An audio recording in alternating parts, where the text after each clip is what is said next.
Hey everyone, it's Frances Reaves. How are you? I, as you know, am the president and CEO of Parent Your Parents, and we get together about once a month and discuss issues about parents, about yourself, all having to do with becoming the fabulous boomers that are so explosive in today's culture. Today, I have as my guest Arthur Cohen, who is the president of Arthur Cohen Insurance. And we're going to be specifically discussing long-term care. And we're going to be discussing in long-term care also some long-term care insurance. And why is that? That's because I call it a necessary evil, necessary, and Arthur doesn't think it's evil at all. Hi, Arthur. Hi, Frances. Hi, Frances. First of all, thank you for asking me to be on. Because I'm a big admirer of yours, and I really appreciate it. I love what you do for people. And I'm it's not so just saying sweet. that Look at because that. I you call do. it a necessary evil, and then he's Well, all we wanna start honey. off yeah. Well, you know something? If you knew people who were actually receiving benefits Mhm. that are on claim, you wouldn't call it a necessary evil. It's Well, I have absolutely known. necessary. It's absolutely necessary. It is absolutely necessary. On that, we agree. Okay. And Arthur, why don't you tell us what long-term care is? Just the specifics of it, and then we can go into the different types That's a great question because most people don't know what long-term care is unless they've Exactly. actually had an experience with a loved one or themselves. And it's completely emotionally devastating and usually in most circumstances financially a huge burden to the family. Huge burden. And here's what it is. When you need long-term care, by definition, long-term care is what we need when we have difficulty performing our activities of daily living. Correct. And our activities of daily living are defined as the following: bathing yourself, feeding yourself, dressing yourself, toileting, continence, and transferring, which is getting up and down. So if you think about it, these are things we take for granted. We do. You get up in the morning, you get out of bed, that's transferring. Mm-hmm. You go take a shower, that's bathing. You go down to eat, It's transference and bathing, because first you've got to get up out of the bed, then you've got to get into the shower. So that's two transferences. Right there. And one, yeah. Right there, yeah. and so these are things we take for granted. And when you have trouble performing those things on your own, that's when you need care, whether it's from an accident, a stroke, a heart attack, cancer, whatever the case, or even cognitive impairment, such as Alzheimer's or dementia. Mm-hmm. So that's when we need care, and the cost of care is ridiculous. And I can actually speak to the cost of care because of several of my clients. I tell my clients, if you do not want long-term care, you have to have an annual income of close to $100,000 plus a minimum of $1 million in assets. And that's only if you don't want to leave anybody any money. Because if you need 24-hour care, it's anywhere from $50,000 to $75,000 a year. Oh, and at least, yes. And I only say that it depends on the care and who you use. But I only say that because I have just taken someone through that for the last 2 years. My client died in February, but I know exactly how much he paid for his 24-hour person. Then when that 24-hour person isn't there, you have to have someone for their day off. So it is, and you have to find these people. And then if these people decide they don't want to work anymore, you have to find someone to replace them. I mean, that's what Parent Your Parents does. So And that's how you got involved with Parent Your Parents. That's why you created it, because of your own personal experience. With mom and dad, right. And long-term care. So do I believe in long-term care insurance? I absolutely do. My issue with long-term care insurance is how hard it is to claim long-term care. Okay, I completely disagree with that. I know he does. He I have disagrees. Hundreds of long-term care clients. Mm-hmm. I've been doing long-term care insurance pretty much since it was invented, since its inception. And that's how old Arthur is. Yeah, thank you. Thanks for pointing that out. Yeah. Well, and I've had a lot of personal a family experience Mhm. with it, but I always have about a dozen people on claim at any given time. Now, On as claim lo- meaning that they are using their their insurance. policy and receiving benefits for it. And I could give you a few examples. You can give me 2. Can I give you 3? All right, you may give me 3. All right, it's my final offer. Okay. All right. So I had I'll go from young to older. I had a 38-year-old who we did some long-term insurance planning for him because he was diabetic. Mm. He was a big guy. He was overweight. He was diabetic. And you know what? Now's the time to get it because you can only buy these policies with your health. Mm-hmm. That's right. Okay. So as fate would have, and when you're diabetic, as time goes by, you have more of a propensity to need care. Well, as fate would have it, he developed a brain tumor at age 41. Oh my gosh. And then he passed away a couple of years later, but he was on claim. In other words, receiving hundreds of thousands of dollars worth of benefits, which enabled his wife to continue to work. Mm-hmm. It enabled her to keep the house instead of having to sell it and being financially ruined. So that's one example. Okay. A young person. Right. Let's go to the 100-year-old. example. No. Right, yeah. No. I'm sorry. Some friends of mine who actually thought, I've been in the insurance business over 40 years. Uh-huh. And some friends of mine over 20 years ago thought that they were doing me a favor by buying a policy from me. Okay. Well, little did they know that as time went on, if nothing else gets you, frailty does. If you're fortunate enough or unfortunate enough. If you have the honor of living a good life. Of living too long, mm-hmm. in some cases. In some cases. Yeah. Well, not all. Long story short, they're getting $12,000 a month to take care of the 2 of them. And I like to call these nursing home avoidance policies. It's true. So they stay in the comfort of their own home and they have people taking care of them. So that's the other extreme. And I'll tell you my third example. Okay. Yes, sir. A guy who was 58 years old when I met him. Mm-hmm. And he told me that his mother had Alzheimer's and she was in her 90s and she was in a nursing home. And I said, listen, do yourself a favor, get a long-term care policy, especially because he was taking antidepressants at the time. And that could be the precursor to Alzheimer's or cognitive impairment sometimes. Right. So I gave him a long-term care policy, loaded it up with all kinds of benefits, cost of living rider, made it a life, just in case he got Alzheimer's as well. And he did when he was 64. Oh, early onset. Early onset Alzheimer's. It paid a benefit to him and his family for many, many years. And then he passed away at age 71. But it kept his family intact. And then we also included life insurance. So his widow got a check for $750,000. So, you can't tell me that it's a necessary evil. It's necessary. Okay. On that we agree. We're never going to agree on the evil part. Okay. Well, let me tell you why I felt I call it a necessary evil. And mine is also, believe it or not, 3 examples.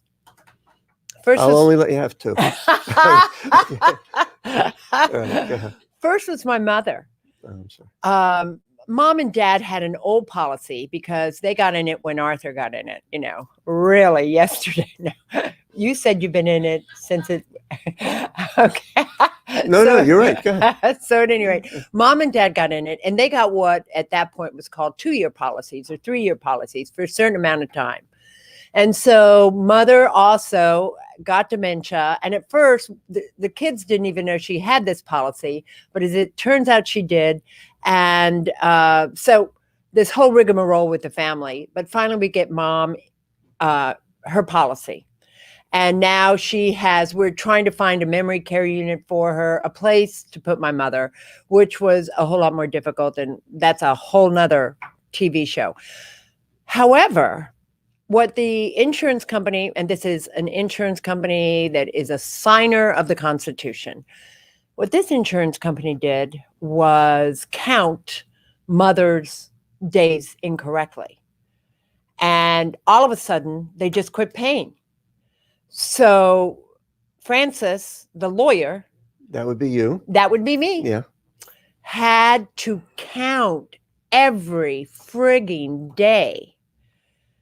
And I called them, and I wrote a letter. In those days, you could write a letter and put it on LinkedIn. I joined LinkedIn, where you pay monthly, and every CEO, senior VP, whatever at this company got this letter about how they treated my mother. And then they assigned me a senior adjuster, a wonderful man, I have to say. Dan was his name. I'm not going to give you his last name. And I was right. Good. Yeah. Now, Well, hold on. Go ahead. I was right. And if I had not been a lawyer, if I'd just been a daughter who didn't know about insurance, guess what? Mom would have been out on the street. Okay. You know? I could appreciate what you're saying there. Right. And then with Dad, go ahead. Example number 2, All right. miscounted his elimination days, tried for 6 months instead of 3. I mean, hello. Okay, so we run into the same problem. First of all, I'm an advocate for my clients. I always get involved in claims. And he is absolutely right. He's an advocate for his clients. That's why we work together. Just like in the medical profession or in hospitals, you must be an advocate for yourself. When a person's in the hospital and there's a shift change for the nurses, somebody's got to be on top of it. And unfortunately, the same holds true with insurance. And let me say the other issue about all insurances, but long-term care is, again, the one I've had the most issues with. They have a lot of exclusions. In other words, when you're reading that policy, it's just like being an advocate in a hospital. When you read the policy, ask to look at it before you sign, because there are a lot of things that are excluded, like if it's a rehab center and not associated with the hospital, then the elimination period can be longer or shorter. I mean, it's all in there, but it's hard to discern, again, unless you're a lawyer. Your turn, Arthur. Okay, so I take exception to some of that because it's been standardized over the years what constitutes a claim. If you have an inability to perform 2 activities of daily living, 2 of the 5, 6, and if your doctor, your doctor says that it looks like it's going to last at least 90 days, because it's a long-term care thing. It's not just for breaking your arm or having the flu. Right. It's for long-term care. So if your doctor attests to the fact that it looks like it's going to last 90 days or more, a claim is paid. Right. Now, sure, sometimes there's a limit, and that's why designing the policy is so important. It is. And that's why you need an Arthur who's on your side. And I mean this sincerely. Yes, he's selling insurance, but on the other hand, because we've worked with some of the same clients, Arthur will go to bat for you. And all the good agents will do this. Arthur's just even better at it than most. And the reason they go to bat for you is because they know that you paid for it. But the problem, I do it because it's the right thing to do. Right. Well, because I take care of my clients. I've been doing this for a long time. And I'm not taking that away from you at all, Arthur. No, I totally agree with you. Okay. However, what happens is if you don't call an Arthur, whoever your agent is, and you're there all by yourself, you don't know. And that's why I do suggest, if you're going to get a long-term care policy, you do it through someone who you can call. You just don't call up long-term care policy company and get one. Get it through the agent, because at least then you have a defense. By the time Mom and Dad used their long-term care policy, unfortunately, their long-term care agent had passed away. So I had no idea what I was looking at, but all of that's fine. And here's why it's necessary. And I have an example going on right now. Here is why long-term care is necessary if you want to live outside of a nursing home. Long-term care insurance. Long-term care insurance.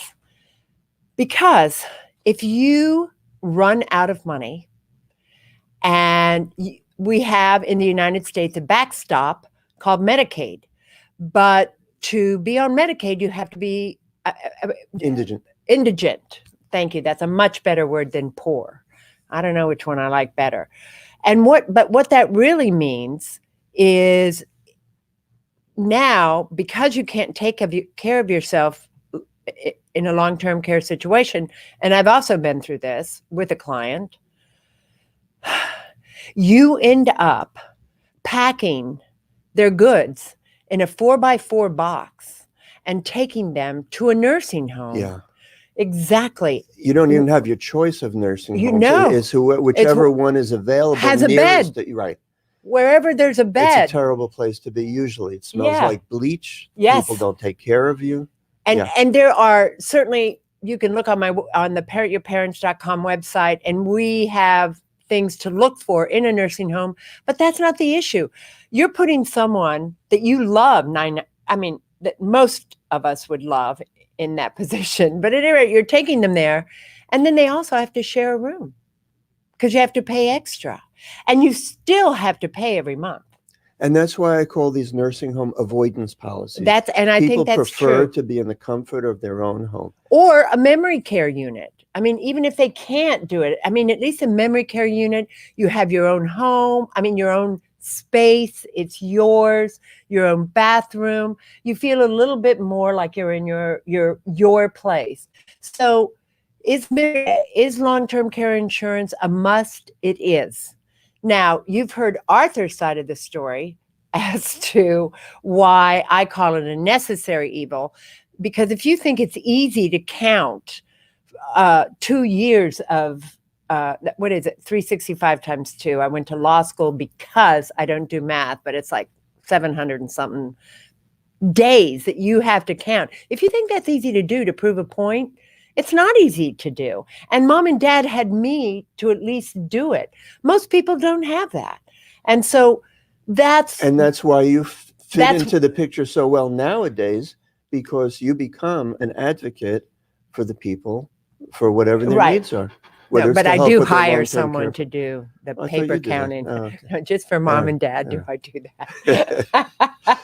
But as long as you're here, Arthur, we've let everyone know that we don't necessarily agree on how fabulous all of this is, but we both totally agree that it is the best way to live the very last year or two of your life, is if you have a long-term care policy. And I say that just from watching mom and dad.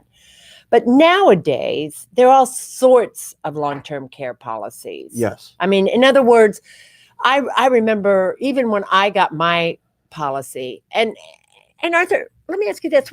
What age do you think people should start looking at a long-term care policy? I get that question often. Mm-hmm. I used to say in your mid-50s is probably a good time. Why? Because you've taken care of your other needs. You have your life insurance. You're raising your family. You have your health insurance, and you have a little extra money left. But then what actually happens is, because of the fact that you can only get these policies while you're healthy, that I think the best time to get it is as soon as you can, as soon as your other needs are met. For example, disability income insurance is very important, because the biggest asset that younger people have is their ability to earn a living. Right. So you got to protect that. Right. If you have a young family, you have to protect them with life insurance in case you die. Everybody has to have health insurance. Mm-hmm. The next important need after that is long-term care insurance. Care. The younger you are, the less expensive it costs. And the newer policies. I was just going to say, but the longer you pay for it, what's that about? Okay, so when I used to give lectures and seminars for GE Financial many, many years ago, I used to get the question, well, what happens if I buy a policy and I never use it? What happens to all the money I spent? Which is kind of a silly question, because you have auto insurance, you hope you'll never need it. You have homeowners insurance, you hope you'll never need it. Right. This is our largest exposure. There's a 70% likelihood that we're going to need care. Yes, care there is very expensive. If you will yes. So companies took a huge beating because they didn't know how to price long-term care insurance properly, because life insurance is based on mortality tables Right. and actuarial figures, and long-term care is based on morbidity tables. There's a difference. And because people used to take care of their loved ones, nowadays you need a 2-income household, so it's not so easy to do that anymore. But we don't have statistics on how long the average care is and how much is that. So companies didn't price their policies right, and they kept taking rate increases. And now those policies don't really exist anymore. The older ones have been grandfathered in, but the newer policies, to answer your question, are now hybrid policies. They're usually tied to life insurance. Right. So, for example, if we have a $300,000 life insurance policy, if you die and you never need care, somebody gets $300,000. If you live and you need care, it comes out of the $300,000 to pay for your care. So that's in a nutshell. We've discussed that with a couple of our clients. Yes. The clients that we share. And there are variations of that as well. You could pay once. Sometimes it's, I like to say, if you live, die, or quit, because if you quit, you can get all your money back. So there are different variations. Well, and Arthur, I want you to tell them, this is my favorite one, just because this is for the older man like Arthur, who's such a great looking guy, that he then has a 30-year-old girlfriend. That's not true. Why are you getting me in trouble? No. What I'm saying is, if someone like Arthur decided to take on a 30 or 40 or 50-year-old girlfriend, and you know, but they're not husband and wife. And we discussed this with a potential client. Yes. Yes. Yeah. I know who you're talking about. Exactly. And so why don't you tell them, I like this because it's a way that you, as the bigger earner, because honestly, if I were the big earner, I'd have a 30-year-old boyfriend too, even with my 80-year-old husband around. So okay, so what was the question? I kind of got lost in that. So what's a way of planning for that? Well, and the fact that it's an easier sell because you're not married to that person. Okay. Yeah, I like that one. So this becomes a repositioning of assets. This becomes a repositioning of assets. Exactly. For love example, this one. If there's $150,000 sitting on the sidelines that your older boyfriend doesn't necessarily need to be spending now. They'd be way too old. Okay. So your 30-year-old boyfriend has an extra $150,000 laying around. Or I have $150,000 laying around for my 30-year-old boyfriend. All right, let's do it that way. Okay. So it's a repositioning of the $150,000 from moving it from a CD or the stock market into a long-term care policy that also has a life insurance benefit.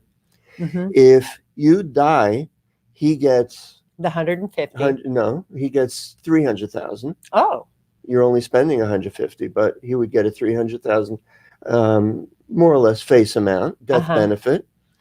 If you need care, it would come out of the 300,000. And if you decide, you know what, I'm getting rid of my boyfriend, I don't want this anymore, you could get your 150,000 back. That's the one I like. There you go. That to me makes so much sense. You pay. Wait till your husband hears this. I know. And not only that, I just got him new hearing aids. So he will. Oh, jeez. Okay.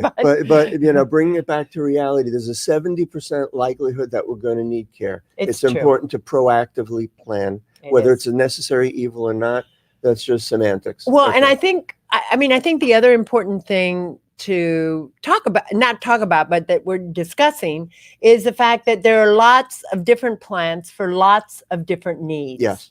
You know, and I think, but I'm not positive because we're not going to go into annuities at all, but aren't some annuities also have a long-term care sort of benefit? Yes, it's not a true long-term care benefit, but there will be a multiplier in case of a long-term care event on the income that you could generate from the annuity. Oh, okay. Now, there are many types of annuities. So when I do planning, I look holistically. I look at the whole picture. Are you going to be responsible for your parents? Mm-hmm. Are you also responsible for your children? We call that the sandwich generation. So we have to plan accordingly. And it's always important to plan to make sure that your planning is appropriate for your stage of life. Mm-hmm. And stage of life always changes. People get divorced, they lose their spouse, Mm-hmm. they lose their children, they have more children, they have grandchildren. So as time goes by, it's always important to take a look at where are you at your stage in life, Mm-hmm. and make sure your planning is appropriate for that. Most people don't know what kind of insurance they have. Right. They don't That's change true. their beneficiaries. They leave their money as a beneficiary to people who are less than 18 years of age. Right. Which which doesn't make sense at well, all. not only that, but it allows for fraud, because the parents or a guardian can come in and say, "Oh yeah, I'm taking that money on their behalf," and then not invest it properly for the child, et cetera, et cetera. But And that's where you come in with your trust work, right? right. Okay. But that's also a discussion for another day, because So are you going to invite me back so we can discuss those things as well? Of course, Arthur, Okay. you're always invited back. Okay. As long as we can argue. As long We're not arguing. Are we arguing? No, we're discussing. Don't you love Arthur? Are we arguing? I never know. So, but it is a good discussion. Arthur, what you were just talking about when you're actually thinking about having looking at who's around, who's not around, who beneficiaries should be, should I give this scholarship to this university, all this sort of stuff. I also think you have to discuss it with the people in your life.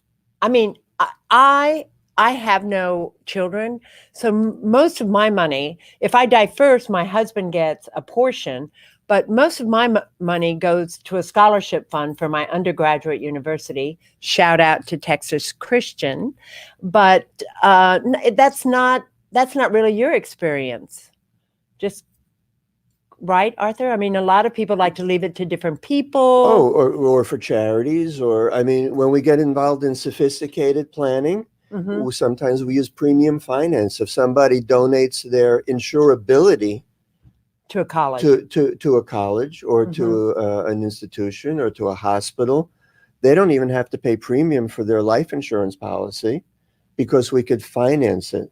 Oh, so the bottom line is, as the president of Parent Your Parents, I think I would suggest not only do you bring a person like Arthur in, but after you've talked to him, then you have to bring everybody else in, because what you don't want are surprises. Correct. Because those start lawsuits, says the lawyer. Yeah. Well, if your financial advisor or if your lawyer doesn't even recommend that you take a look at long-term care insurance, then they're leaving themselves wide open for a claim, because after the fact, they come back and say, "You're my lawyer. Why didn't you tell me about this? Right. My mom had Alzheimer's and we just ran out of $500,000 of her estate, paying for her 3 care. years. You should have told us about that." Yeah. So it's just a very important, necessary evil Communication. as part of Communication. your financial plan. But you do have to communicate to everyone. And talking about communicating, Arthur, I Yes. want to thank you so much You're welcome. for allowing this communication. You were fabulous. I really do thank you for. Okay, so you disagree with me on the evil part of it. It's okay. We agree more than we disagree. We do. And we have a great time when we're working with our clients. And I think all our clients have benefited from both our counsel. And is there anything you'd like to say before I close this out, Arthur? Have we forgotten something? Probably, but it was great to be here, and thank you for inviting me. You bet. And hey, this is Arthur Cohen, president of Arthur Cohen Life Insurance.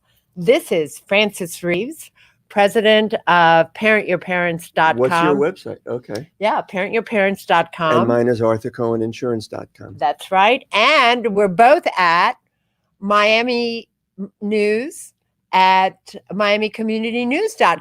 I'm sorry, it's Miami Community Newspaper. Untitled.com, which is also the best publication in Miami. Thank you all for joining.